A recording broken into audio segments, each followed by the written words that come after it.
Okay, hi there. This is Jeff back again with another in our industry profile series.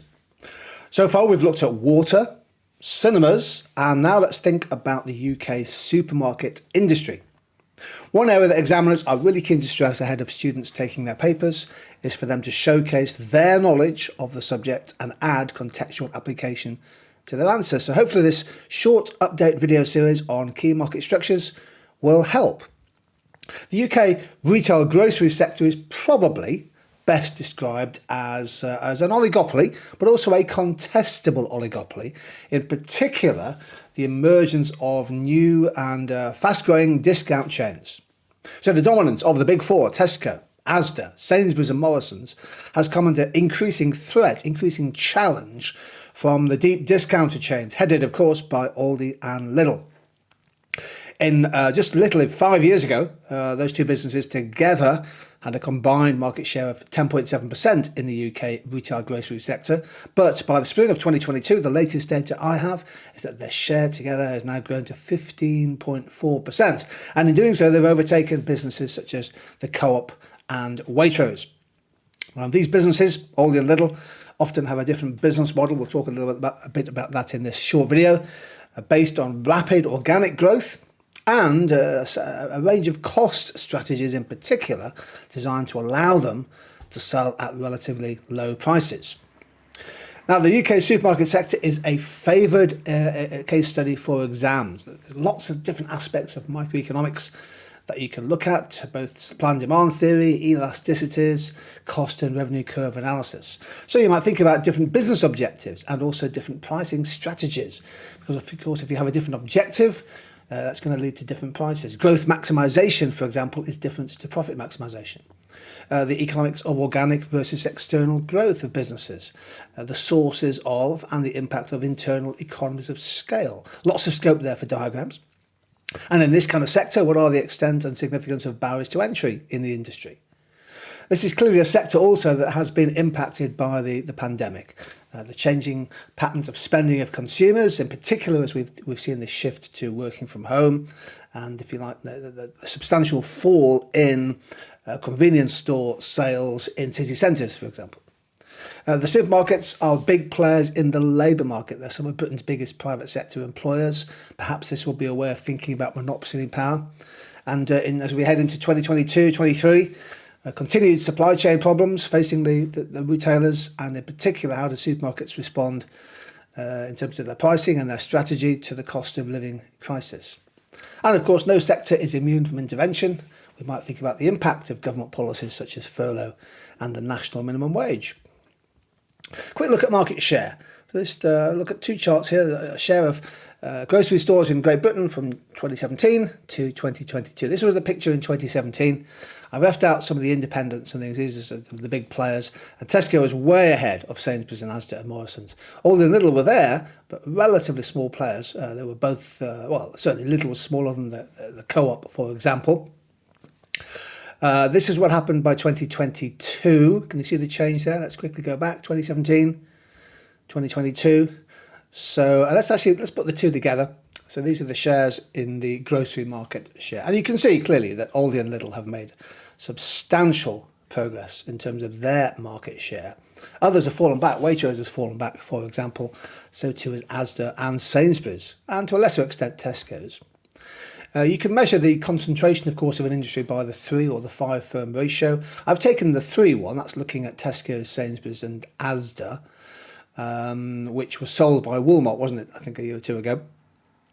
So in 2017, those 3 firms together had 60% of the market. Of course, for an oligopoly, you just need the top 5 firms to have 60%. But by 2022, that figure was down to 56.4%. Well, you might think, well, that's not a major change, but actually it is. The market shares move slowly over time, and that is quite a big change over a 5-year horizon.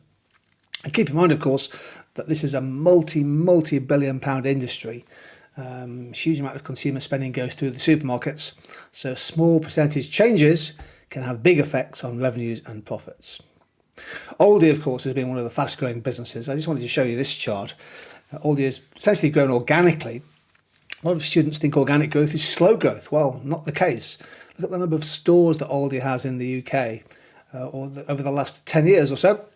We're getting close to a doubling of the store network in Aldi from 514 now to 960 in 2022. One of the key aspects, I think, of this mini case study is the way in which spending patterns are changing and how supermarkets have to respond to that. So the pattern of grocery shopping in the UK is evolving, and I think it's likely to continue post-pandemic. So, for example, sales growth, like-for-like sales that adjust for the number of stores in hypermarkets, those big hypermarkets, that's fairly slow and flat. In fact, in some cases falling.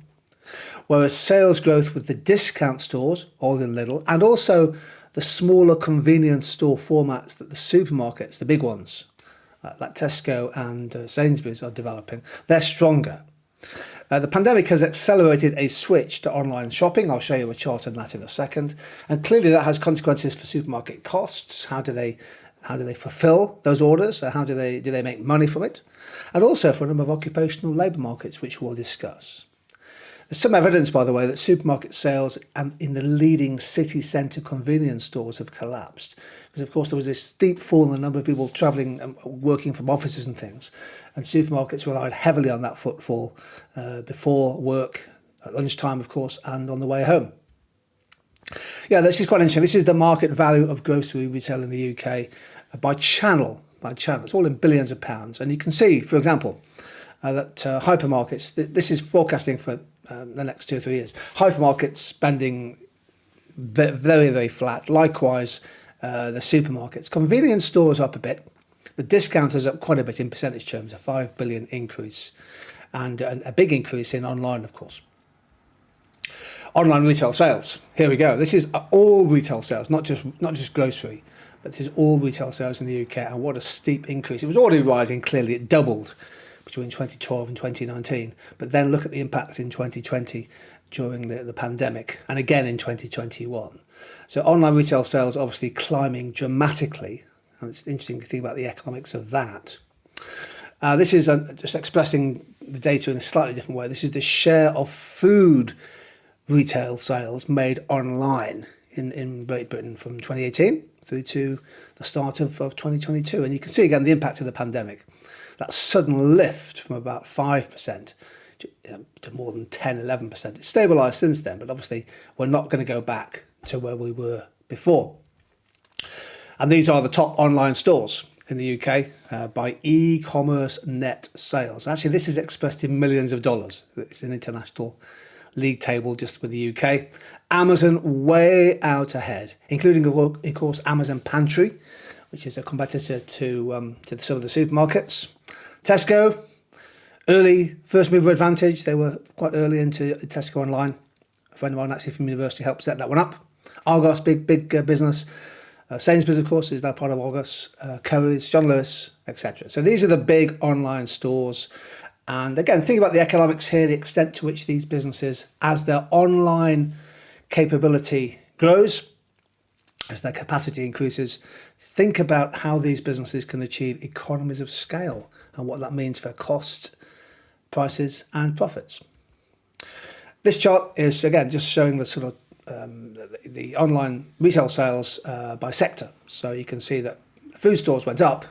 That was the chart I showed before, wasn't it? But if you look at all retailing, something like, well, at the peak, something like over 35% of all retailing was online. That's now falling back, obviously, as we emerge out of the pandemic. But it's clearly lifted again. It's now well above 25%. The labour market, I think, is a key part of this mini case study. So it may be the case that they might look at the wages paid by the supermarkets and think about the consequences for people who work for supermarkets and the sort of economics of that. So what I've done here is just put together for you the latest hourly wage data that I can find in April of 2022 from the major supermarkets. And interestingly, Aldi, actually, one of the discounters, they pay the highest wages, relatively, in the sector. £10.10 an hour for new employees. That rises by 47p after 3 years. And of course, the London pay is a little bit higher with living costs within the M25. Lidl paid £10.10 an hour. Morrison's £10. In fact, look at that. The Morrison's, Marks and Spencer's, Sainsbury's, all clustered around £10 an hour. It's interesting to think why that's the case. Some obviously offer other things like free health checks, M&S, some discount perks for people working for Asda. Tesco's actually have the lowest pay on average. The hourly wage data suggests Tesco's low. They pay a premium, however, of £2.30 an hour for what's called the night premium payment, working unsocial hours. Interesting stuff about what determines the wage rate that supermarkets are paying. Now, there are big wage pressures on the supermarkets. So this is where you might be bringing in your labour demand, labour supply analysis. A lot of pressure on supermarkets to increase wages. Many have done so already this year. In part, there's a shortage of lorry drivers, both HGV and other van drivers, which limits their ability to fulfil online orders. Evidence of shortages of workers in distribution centres. And perhaps there's something like 1.3 million unfilled job vacancies in the UK. That record number of job vacancies might have shifted the balance of wage bargaining power a little bit, perhaps towards workers. So you would normally associate supermarkets with monopsony power of labour, but maybe the balance of power is just tilting back towards people who want to work in supermarkets. Most supermarkets now pay above minimum wage, which is £9.51 an hour, but actually only a few pay the living wage. The living wage is voluntary. I'm not sure which ones, but I think there's only 2 recognised living wage employers in the supermarket sector, and the living wage is higher than the national minimum wage. Well, given that there is significant wage push pressure on supermarkets, you might be asked the question, examine how supermarkets could reduce costs in order to maintain profitability. Quite a few are moving back away from 24-hour opening, so they don't necessarily have to pay those premium wages during the evenings. Some are now filling the shelves during the day instead of during the night, so therefore you don't have to pay, again, excessive wages during the evening. Obviously, you'll see this if you've been in supermarkets, a big shift towards self-service checkouts, which are the bane of my life, and also quite a little bit of what's called de-layering. Strong evidence that supermarkets are trying to get rid of layers of management across organisations, from store to head office. De-layering is a way of trying to make the management structures flatter, more efficient, and get rid of some possible diseconomies of scale. Tesco, massive employer, huge employer. I mean, one of the biggest employees in the UK. At the peak, 344,000. Then it fell quite sharply during the pandemic, but now picking up again, up to 336. So Tesco's is a big employer, much bigger, for example, than Aldi and Lidl. Just finally, I want to think about the cost of a basket of goods. And this is quite interesting. It gives you a feel for the pricing strategies and the cost base of these supermarkets. So this chart shows the average cost of a shopping basket. I think it's something like 20 or 23 branded and own brand items. So they try and harmonise it. And this was taken in January 2022. And it shows that Lidl, the German discounter Lidl, had the cheapest basket, £24.78. Aldi, there, £25.37. Asda, Tesco's, and then you go all the way up, Waitrose was the most expensive, which is perhaps not surprising in many ways. But why are Aldi and Lidl so much cheaper? A few thoughts on that just to finish.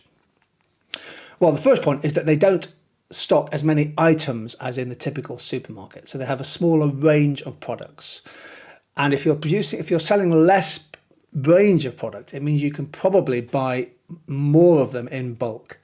So they tend to go for a limited product range, bulk purchase from the manufacturer, and of course that gives them an economy of scale. Most of their products are private label rather than branded, so that again reduces the price. So they're sometimes called white label products, sometimes brands you won't have heard of. They're not the obvious brands which typically carry a premium price. If they buy and then sell branded goods, they tend to be discounted or overstocked products.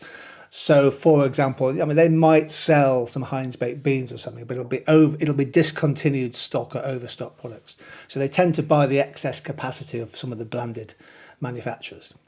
Typically, they select and build smaller stores in locations with cheaper rents. That brings down their fixed costs. Very strong commitment to energy efficient lighting and a commitment to renewables over time to make their costs lower. They typically have a much smaller ratio of staff to customers. I'm sure you've seen that if you've been in store. So that each member of staff contributes a higher marginal revenue product. They don't spend as much. They obviously don't spend as much on marketing as some of the big supermarkets. In many ways, the big supermarkets have got locked into a high marketing spend equilibrium. Well, Aldi and Lidl, clearly, they do advertise. You'll see in TV and traditional advertising, and of course some very savvy social media over time. Particularly when Aldi and Lidl are accused of sort of copying products off others. Some spats recently with Marks and Spencers. But actually their marketing spend is quite low, relatively.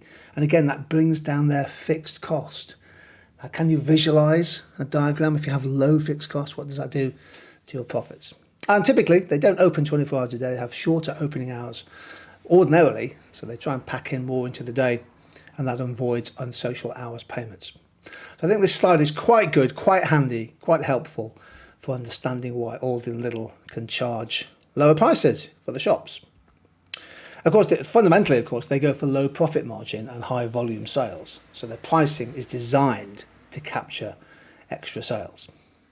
There we go. That was my quick overview on a really key industry, the supermarket sector, a contestable oligopoly. And I hope you found it useful as part of your revision. Please stay positive, stay healthy, stay happy, and hopefully see you again sometime soon.